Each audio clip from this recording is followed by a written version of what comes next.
Alhamdulillah, salatu wassalamu ala rasulillah, amma ba'd. Assalamu alaikum wa rahmatullahi ta'ala wa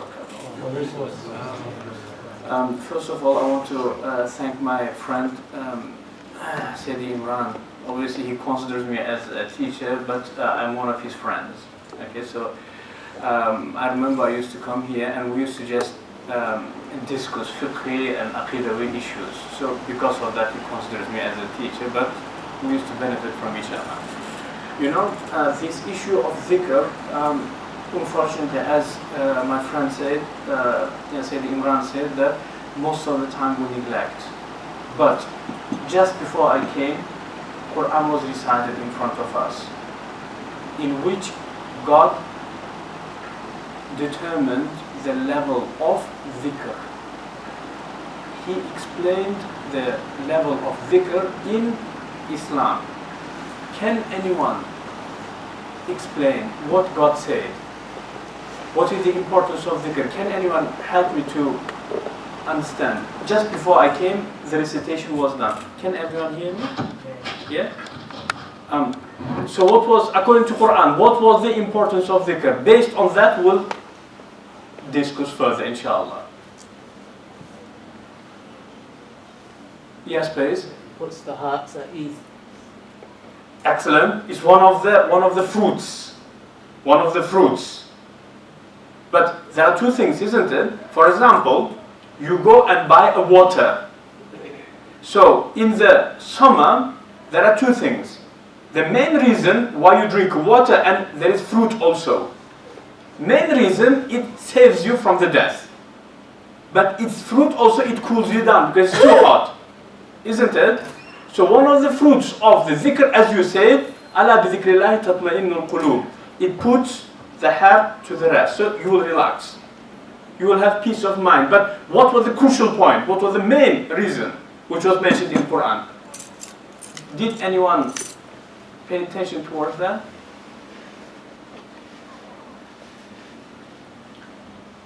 Anyone can help me, please?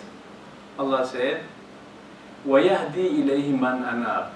And God guides to Him only the ones who performs what? Inaba. And what is the sign? How do I know if I do inaba towards Him or not? After that, Allah said, what Allah said? الَّذِينَ آمَنُوا. So who does inaba? What is the sign of the person who does inaba? Believer. And وَتَطْمَئِنُّ قُلُوبُهُمْ بِذِكْرِ اللَّهِ. Those who believe in God, and when they remember God, they calm down. Understand? If you have two things, believe in God, and by remembering of God, you obtain peace in your chest. So that is the sign of you having inaba, anaba. And when you have inaba, when you do inaba, what God does to you? وَيَهْدِي إِلَيْهِ مَنْ أَنَابَ. Guides. You understand? Without guidance, you are misguided. If you are misguided, you never enter paradise. Am I right? And so guidance is from God. When do you get the guidance? If you do inaba. And how do I know if I'm doing inaba or not? If you are doing two things, believe in God, and when you remember God, you calm down, you find peace. Means you're doing inaba, so God guides you. If God guides you, you never can be misguided. And according to this verse, there are only two categories of people. يُضِلُّ مَنْ يَشَاءُ. Allah misguides anyone He wants. But وَيَهْدِي إِلَيْهِ مَنْ أَنَابَ. So there is guided and there is misguided. Okay, so I would say that is quite important thing. So as my friend said, we very often neglect or we may forget such important thing in Islam, remembrance of God. Many rituals in Islam has been established for this purpose. Remembrance of God actually is one of the main important things of Islam, isn't it? So for example, just now we pray. What is the reason for us to pray? Allah mentioned that, isn't it? So Allah said, وَأَقِمِ الصَّلَاةَ لِذِكْرِي. perform the ritual of prayer, but to do what? The dhikri, to remember me. Understand? And also Allah says, إِمِّ شَيْءٍ إِلَّا يُسَبِّحُ بِحَمْدِهِ. There is nothing in the universe except all of that remembers God. But وَلَكِنْ لَا تَفْقَهُونَ. But you do not assume, you do not understand how it makes dhikr. So dhikr is one of the fundamentals, one of the most important things. One of the most important things. Okay? There are two things I actually wanted to discuss today, inshallah.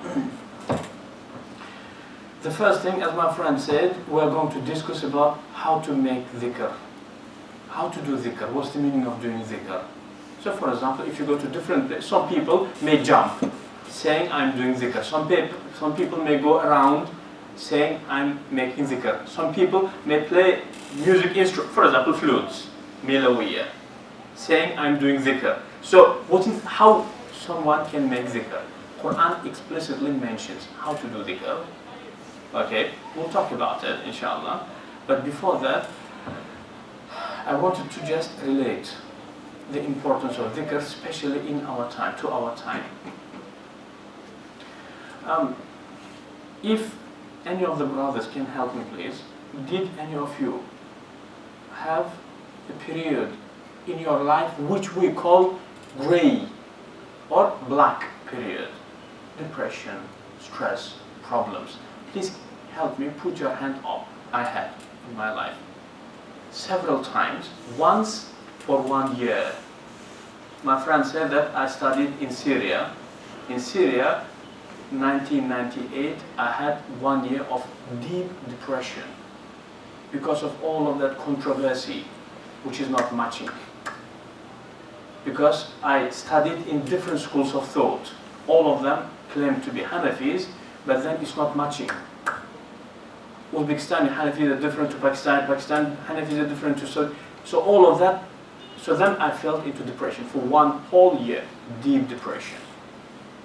Okay, you know,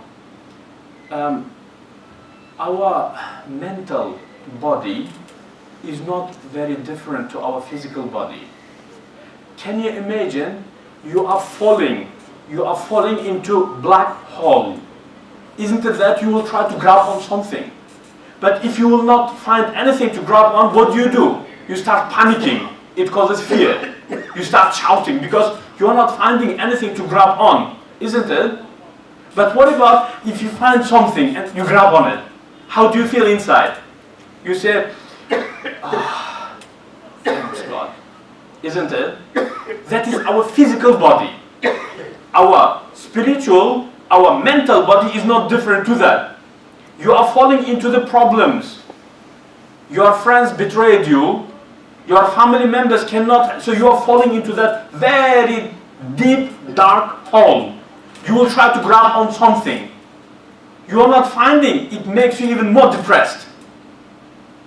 So, in terms of physical thing on which you can grab on, we understand, we know what it could be. It could be rope, it could be some metal, it could be some wood, it could be some branch, isn't it? But what about the spiritual and mental thing on which you can grab on? It could be friends, but friends betrayed you. You wanted to. So it's like a fog. It's like a mirage. When you have fallen into the depression, you lost your job, divorce, you lost your health, everything is going down. So first thing which will betray you is your friends. Am I right? Because they were your friends, because they were hoping that you can help them somehow. Money-wise, job-wise, etc., isn't it? But now you're in the depression. Can you help them anyhow? They don't need you then. So when you fall in problem, isn't it that your friends should come to back you up?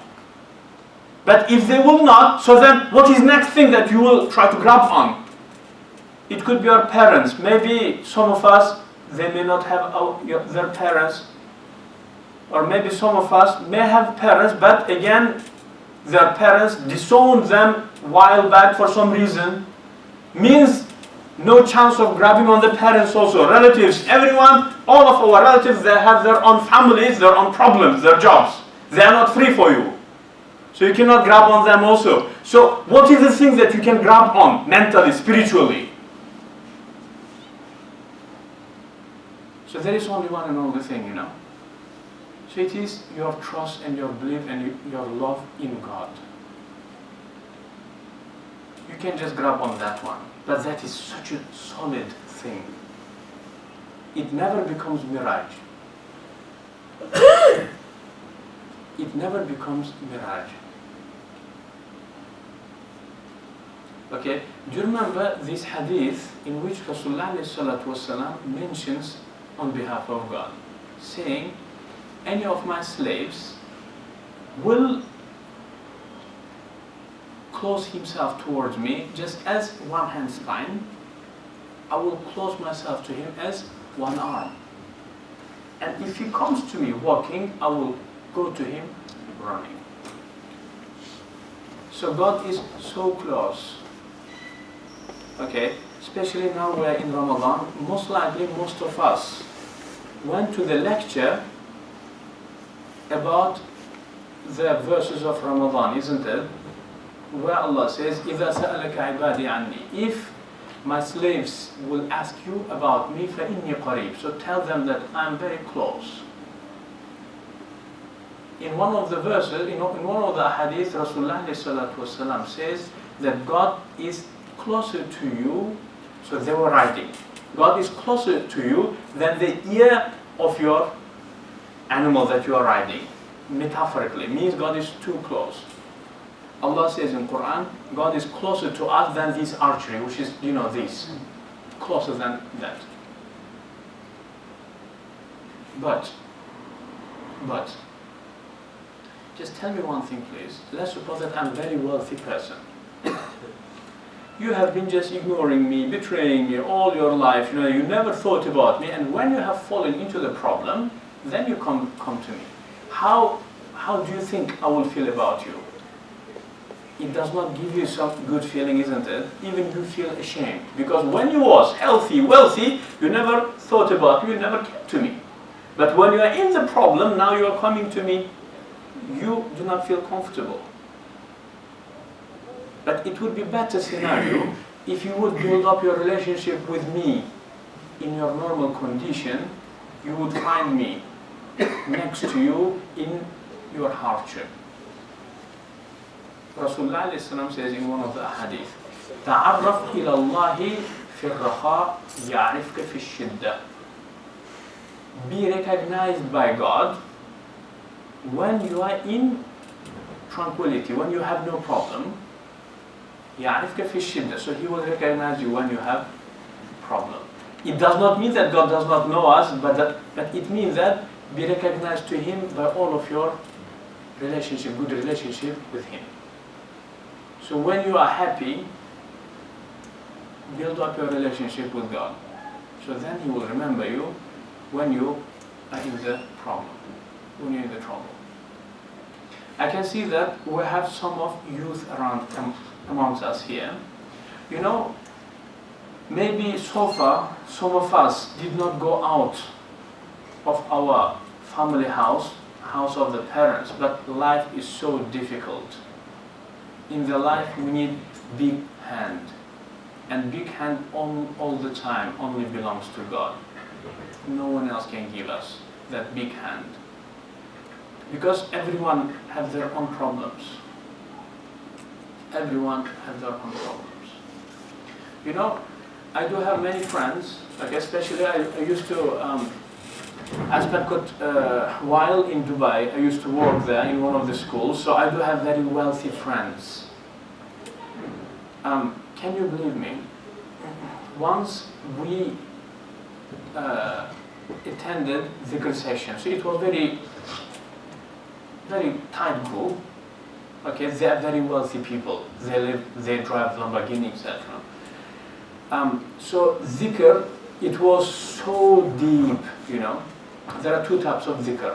One is reminding each other by the glory of God. Okay, so different stories or different scientific, you can say, facts. So that is also Dhikr. Maybe that is more effective Dhikr for us, for heedless people. And the second type of Dhikr is silent Dhikr, in which you only get connected to God through your heart. Okay, so we did both. Okay, so we spent something about 2 hours. First, we started speaking about that stories about glory of God. Okay, and then scientific facts. Again, supporting the glorious knowledge of God. And after that, we have fallen into silent dhikr. Because, do you know, this type of conversations, it will motivate you. Do you know, it's like matches. You carry on just rubbing it, but once it's burning, it will carry on burning by itself. So we spent something about half an hour or 45 minutes by that type of reminding stories. We call it jahri dhikr, loud dhikr. So loud dhikr is not Allah, Allah, but loud dhikr is speaking about the glory of God. Okay? Or some scholar will give tafsir to the verses which speak about glory of God. So we did that for about half an hour or 45 minutes. After that, all of us, who were about 5, 6 brothers, all of us will have fallen into that deep dhikr in the heart. Okay? So after that, so we just finished. So it was 2 of them. They were, you know, these very wealthy people, business people. Okay, but how we call them here? Street boys. You understand? So after that, one of them told me, obviously we were talking privately, so he said that obviously it's not permissible to mention the sins that you have committed, but obviously it was wrong that he mentioned. So he said, I committed everything, I tried everything in my life. There is no any enjoyment that any human can think of, I did all of that. And he mentioned a few of them. But then he said, but the peace and the enjoyment that I gained within these 2 hours, it was much more above than whatever I have tried there. You know, our heart is like a sparrow in the cage. So when you get, or let's say falcon, big falcon in the cage. So when you get the falcon and you force it to go into the cage, isn't it that it will try its best to find some hole to get out of it? But when it will be trapped, when it assumes that it cannot go out, so it will just fall asleep, becomes still, becomes confused, becomes depressed. But after that, when you take the falcon out and let it go, let it fly, it remembers all of the memories from before the cage, goes out and enjoys. So that is our heart. Allah says, you can try whatever you want. Go after women, go after wealth, go after whatever you want. But this heart will carry on feeling in the cage. And it will feel its freedom and tranquility only بِذِكْرِ اللَّهِ أَلَا بِذِكْرِ اللَّهِ تَطْمَئِنُّ الْقُلُوبُ. Hearts find its tranquility only by remembering God. Only by remembering God. Disruptions from remembrance of God, we have a lot of disruptions. Sometimes disruptions could be religious also. How? Some person is engaged into 10,000 rak'ah a day. So he will be focusing on the movements. Why? Because I have to do 10,000 a day. It's my wazifa. Disruption. Perform only 2 rak'ah, but place your heart in the hand of God. That is much more better than 10,000 rak'ah a day. Disruptions could be anything. Okay? But each single person, as a minimum, should have half an hour a day to sit down with God and to get connected to Him. Because it will not only take him to become into the level of inaba, which takes him to the guidance, to be guided, but also it supports him to come out of the worldly problems, troubles.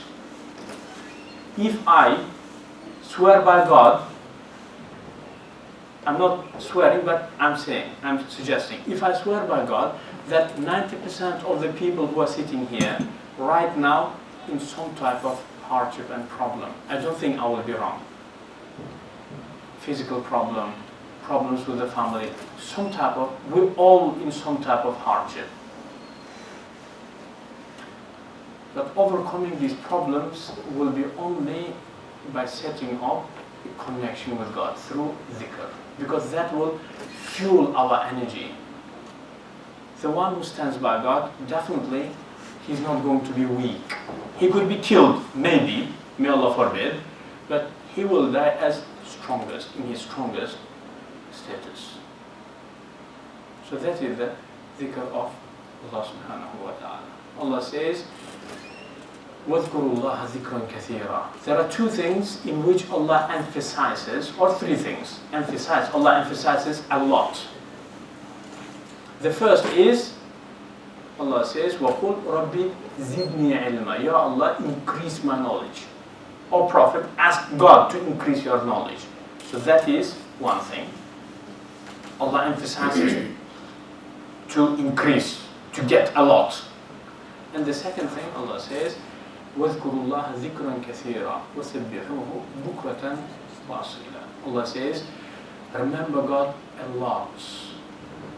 وَاذْكُرُوا اللَّهَ ذِكْرًا كَثِيرًا, a lot. Anyhow you can. Okay? And third thing is tafakkur, contemplating. يتفكرون في خلق السماوات والأرض. How do they? يذكرون الله قياما وقعودا وعلى جنوبهم, in all of their positions. Okay? By standing, by sitting, or when they are laid down. So what do? يتفكرون في خلق السماوات والأرض. They contemplate the universe and earth. Only these three things in which Allah subhanahu wa ta'ala emphasizes the followers of Quran to get more and more, to never be done. Rasulullah alayhi salam supports one of them three, saying, two people, they are never done. La yashba'u isnani. Two people are never done. Okay? The first one is alimun la yashba'u min ilmihi. Scholar, he never gets done from the knowledge. He carries on studying, learning. He's never done. Hunger. His hunger is never removed. And the second is muhibbud dunya, the one who loves dunya. Love of dunya, if you remember, Rasulullah says, if son of Adam would have two mountains of gold, he would want to have the third one. And nothing feeds and nothing fills his eye except dust in the grave. So two things we never done from. The first is knowledge, people of knowledge, and the second is people of dunya. Quran says three things we have to carry on increasing: dhikr of God, knowledge, and contemplating. أَفَلَا يَتَفَكَّرُونَ فِي خَلْقِ السَّمَاءِ. Don't they contemplate the universe, how it is created, okay, how it has been built. Okay, so anyway, dhikr of Allah, it is something. Allah says, وَاذْكُرُونِي أَذْكُرْكُمْ. Remember me, so I will remember you. You know, we humans break our promise very often, but it's totally different to God. God never breaks his promise. So he said that if you remember him, that God will remember you. Means he will never break his promise. Just remember him, definitely you will get God remembering you. But then, I will say to you, you know, Prince Charles from London remembers you now. What does it give me? So is it only just, this guy, this Uzbeki guy from TV, British? Is that how it happens? No. In the context of king, royal family, remembering someone, they send some type of reward, isn't it? That's the meaning of Prince remembering you. In that case, what it could mean that God remembers you. So it's not that he's, I have that slave, he's very beautiful. It's not that. God remembering you, in that context, it means a lot. We, as poor people, Allah Allah says, أَنْتُمُ الْفُقَرَى وَاللَّهُ هُوَ الْغَنِيُّ. You are poor, all humans, and God is the most richest. So, us remembering God, is that what it is? We only sit and we only remember Him. But God remembering us, it's never just He sits there and it's not the case. But definitely there will be a lot of blessing. If God remembers you, definitely there will be a lot of help and guidance and light and blessing. Anyway, very briefly, we can carry on speaking about virtues and benefits of remembrance of God, but let's go to the technical side. So as I already mentioned, there are two types of dhikr. Dhikr jahri and dhikr makhfi. Okay, loud dhikr and silent dhikr. Okay, and I'm really sorry because I do follow Hanafi school of thought, so I will present our school of thought. According to Hanafi school, what people call as loud dhikr, that is makruh, tahrima and bid'ah, not permissible. Do you know, Allah, you know, loud dhikr in Hanafi school, but in other schools it's permissible, Maliki, they do it. But in Hanafi, it's not permissible. Okay, because Allah says, وَذْكُرْ رَبَّكَ فِي نَفْسِكَ. Remember God in yourself. دُونَ الْجَهْرِ مِنَ الْقَوْلِ. Without loud speech. Okay, Abu Hanifa says, because of that, remember, dhikr loudly is not permissible. So, according to that, because of that, in Hanafi school, there is only one type of loud dhikr, which is either recitation of Quran loudly and group are listening, or either reminder, group of a people sitting as we are doing now, and then they remember God. So for example, oceans. Do I have anyone who studied geography, for example? So he will explain how ocean works for how that is remembrance of God. Because now we are talking about His creation. So that unique way of creating the mountains and oceans, it increases our love and our, you can say, belief towards God. Because look at His knowledge, how He perfectly created all of that. Okay? Or it could be stories from Quran or from your life. For example, 10 years ago, I was nearly killed, and when I was trapped into that problem, I said, Ya Allah, and miraculously I was saved. It will again give us that boost. That is the Jahri Dhikr. But Jahri Dhikr should not stop. It is motivation, stimulation of your heart. You understand? So when you get to the level where your skin will, do you know this? What do they say? You know? Yeah. Okay. تقشعر قلوبهم وجلودهم من ذكر الله. Do you know? Their skins become like that. Means you have got to that point. Now, full silence, all of you guys, start the dhikr in your heart. Because the actual place of remembrance of God is heart, and not the brain, but heart. Brain only can help you to motivate the dhikr, to bring the information and to filter it, and to give you some, you can say, results of your rational reasoning. And it should fall here into your heart, and then you should start remembering God. Okay, so the dhikr is in two levels. We are as beginners. Beginners means heedless people. We need this stimulation. Stimulation is only done by Jahri Dhikr. And Jahri Dhikr is by discussing the glory of God. Scientific things about stars. Okay, how, for example, moon and, for example, sun goes around in its orbit. What are the scientific facts? So it will give us, so as soon as you see people start doing this, now just shut up, fall into the real dhikr. And the real dhikr will happen in your heart. Okay? And how it will happen? So do you know, during the Jahri dhikr, you have got all of that information about glory of God. Just squeeze it as a lemon into your heart. There where dhikr happens.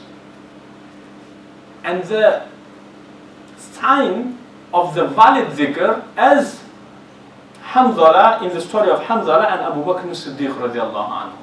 Do you remember? Once Hanzala was coming, hurrying, you know, And Abu Bakr was just farming, sorting the soil. He said, Hanzala, where are you going? What's the matter? Hanzala said, I think that I'm a hypocrite. What's up? What on earth are you talking about, Abu Bakr? He said, yes, I think that I am a hypocrite. Why? Because when I'm with Rasulullah ﷺ, I feel that I can see hell and paradise. I can see them. But as soon as I go back home, I get engaged with my family, I totally forget about everything. Abu Bakr said, hang on, actually, I have the same problem. I have the same condition. Let's go. I'm with you. They came to Rasul, Ya Rasulullah, we think that we're hypocrites, such and such happens to us. Rasulullah said, if you would carry on on the same status on which you will be when you're next to me, in that case angels will shake your hand in the roads, in the streets. But فَسَاعَةً وَسَاعَةً, but make it so and so. So do not overload your heart. Be on that status when you are with me, and when you go back home, be in that status. So Imam Ali says, Al-qalbu idha kalla ami. When heart gets tired, it becomes blind. Do not overload it. So that half an hour stimulation, Jahri dhikr, and after that give about 1 hour of proper dhikr. After 1 hour, switch on the light, go back home. Do it once a week. You understand? But make it steady all the time. Make it steady until you will get to the position in which you do not need stimulation, and you don't need certain position, sitting or standing. But even if you are driving, you can get to that status anytime you want and anywhere you are. But it is just exercise. It is just exercise. Then you come to the level in which Allah says, Rijalun, there are masculine males, لا تلهيهم تجارة ولا بيع عن ذكر الله. Transaction and buying and lively things cannot ban them from the dhikr of God. But that is very advanced level. We are all beginners, we are all heedless people. Start it once a week. First, dhikr jahri means, but each time make it different. So once some verse from Quran, reading and contemplating together, discussing. Once it could be some certain scientific facts. Once it could be remembrance of death, because that is also remembrance of God, So all of that are jahri dhikr. And after that, when you see the people, audience started shaking, means you have got what you was looking for. Everyone should become silent and fall into the actual real dhikr in your head. Just condense that information. Today, for example, let's say we were talking about the glory of God in creating winds, different types of winds, tornadoes. You understand? Okay, different types of winds. Some are in different planets. Get some expert of that, let him to explain. So when you start shaking, condense all of that information and pour it into your heart. Real dhikr will start. Stay like that until you feel that you are done. After that, finish. Go back home and enjoy your life. Do it once a week. And within about 2-3 years, inshallah, we'll all get to the position in which Allah says, رِجَالٌ لَا تُلْهِيهِمْ تِجَارَةٌ وَلَا بَيْعٌ عَنْ ذِكْرِ اللَّهِ.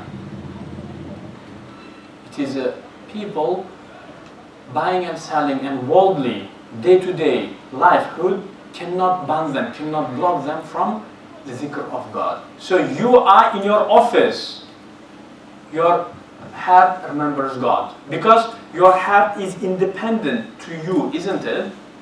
For example, can I ask you one thing? Do any of you guys did you ever fall in love with anything or anyone? Falling in love, for example, loving Michael Jackson. So that is in your heart, isn't it? So while you are buying and selling, does that get disappear? No, it stays there. Because your heart is a different entity to you. You understand? So get to the point in which your heart starts making dhikr. And then this verse will be applied on you.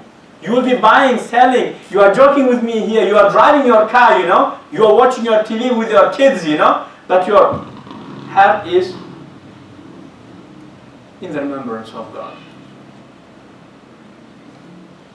Allah bi dhikrillahi tatma'innul qulub. When your heart finds its peace and its rest and its tranquility, your life becomes piece of paradise, even if you are in that, even if everyone in the world will betray you, because you are connected to God, because dhikr of God invaded into your heart. Allah bi dhikrillahi tatma'innul qulub. Keep in your mind, for example, we may go to different lectures, fiqh, aqidah, that is not remembrance of God. That is not jahri dhikr. You know, technical things normally block us from remembrance of God. Remembrance of God, it is discussion which touches your heart, which provoke your thoughts towards God. That is the dhikr jahri. After dhikr jahri, definitely you have to get to dhikr khafi, the actual dhikr. Or otherwise, it is the same as you plant the seed and then you just go back home.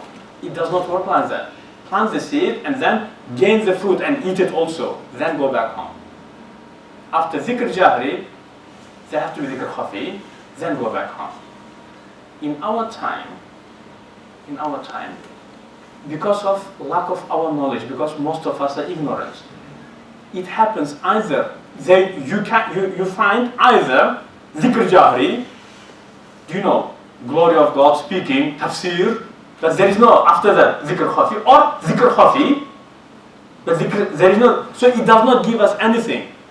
Do you know that tranquility it never obtained because dhikr was not performed properly?